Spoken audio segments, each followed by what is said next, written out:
డబ్బులు లేకపోతే ride book చేసుకోవడం ఎందుకు? ఫ్రెండ్స్‌నో, పేరెంట్స్‌నో అడిగి ఆ ర్యాపిడో డ్రైవర్‌కి డబ్బులు ఇస్తే ఇంత పెద్ద ఇష్యూ అవ్వదు కదా!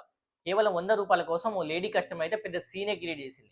హైదరాబాద్‌లోని గచ్చిబౌలిలో నిన్న రాత్రి ఓ lady customer Rapido ride book చేసుకుంది. రైడ్ పూర్తయిన తర్వాత డబ్బులు ఇమ్మని ఆ డ్రైవర్ అడిగితే డబ్బులు ఇవ్వకుండా బూతులు తిడుతూ బెదిరించింది. ఇక అతను గట్టిగా అడగడంతో ఫోన్‌లో ఎవరితో మాట్లాడుతూ ఇక ఇతను నాతో అసభ్యంగా ప్రవర్తిస్తున్నాడనే అబద్ధాలు చెప్తూ నన్ను టచ్ చేయొద్దు లేదంటే పోలీసులకు కాల్ చేస్తానని చెప్పి బెదిరించింది. కానీ ఆ డ్రైవర్ తెలివిగా తన ఫోన్ తీసి అక్కడ జరిగింది మొత్తం రికార్డ్ చేశాడు. నన్ను బూతులు తిడతావా? నేను చదువుకోలేదు. మీరు చదువుకున్నారు కదా! నన్నెందుకు బూతులు తిడుతున్నారు? కేవలం రూ. 100 కదా! ఇవ్వండి. నా డబ్బులు నాకివ్వండి. లేదంటే పోలీస్ స్టేషన్‌కి పోదాం. మీరు డబ్బులు ఇవ్వకుండా ఎంత దూరం వెళ్ళినా గూడా నేను మీతో పాటే వస్తాను. మిమ్మల్ని ఫాలో చేస్తానని చెప్పి తను ఎంత మాట్లాడుతున్నా గూడా నాకు సంబంధం లేదన్నట్లుగా అక్కడి నుంచి నడుచుకుంటూ వెళ్తూనే ఉంది. అయితే కొంతమంది చట్టాలను ఉపయోగించుకొని అమాయకులైన గిగ్ వర్కర్‌లను బెదిరించడం అయితే కరెక్ట్ గాదు.